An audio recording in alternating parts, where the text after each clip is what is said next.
Salut à tous, aujourd'hui on se retrouve pour la review du GANs Cube.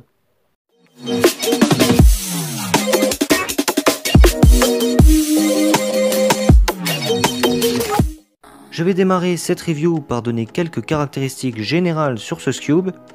Tout d'abord, ce Cube est sorti en décembre 2020, ce qui fait qu'on entend réellement parler de lui que depuis le début de l'année 2021. Ce Cube est sorti en deux versions différentes, une version standard et une version enhanced. La version standard, je n'ai pas eu l'occasion de la tester, et la version enhanced, c'est celle que je présente dans cette vidéo, et c'est celle qui dispose de la double magnétisation. Ce Cube est assez léger, puisqu'il fait seulement 81,5 grammes, et vous pouvez le trouver sur cubeshop.ch à 29,90 €, mais vous pouvez l'obtenir encore moins cher en rentrant le code TWINS, qui vous donnera 15% de réduction sur la totalité de votre commande. La boîte contenait le cube dans une boîte en plastique et une boîte d'accessoires. Cette boîte d'accessoires contenait les GES avec l'outil pour régler et deux notices, donc une explicative sur la tension des GES et une pour résoudre le cube mais en chinois. Avant de parler des caractéristiques du cube en détail, je vais m'attarder un petit peu sur le système de serrage, puisque ce cube est équipé des GES Pro, constitué d'une pièce de couleur, donc ici la bleu foncé, celle de base est une pièce bleu clair, et il y a également cette pièce transparente qui va permettre d'ajuster la tension du ressort.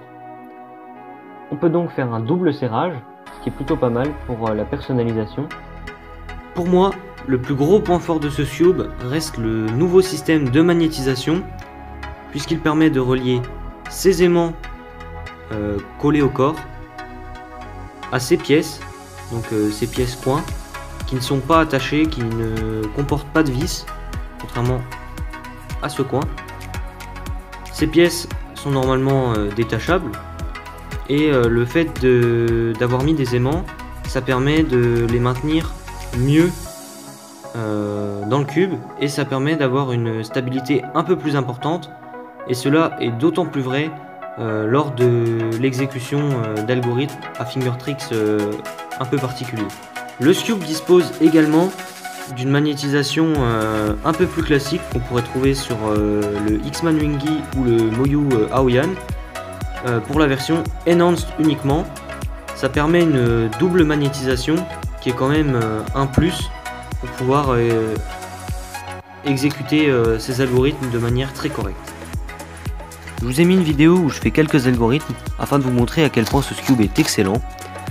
Je pense qu'il n'y a pas à redémontrer le potentiel des cubes GAN, et pour une première sortie, c'est franchement un Cube qui est réussi. Je pense avoir fait le tour des éléments principaux qui concernent ce Cube. Si vous avez des questions, je peux y répondre en commentaire. En tout cas, si vous avez aimé cette vidéo, n'hésitez pas à mettre un like et à vous abonner si ce n'est pas encore fait. On se retrouve très bientôt pour d'autres vidéos. Salut!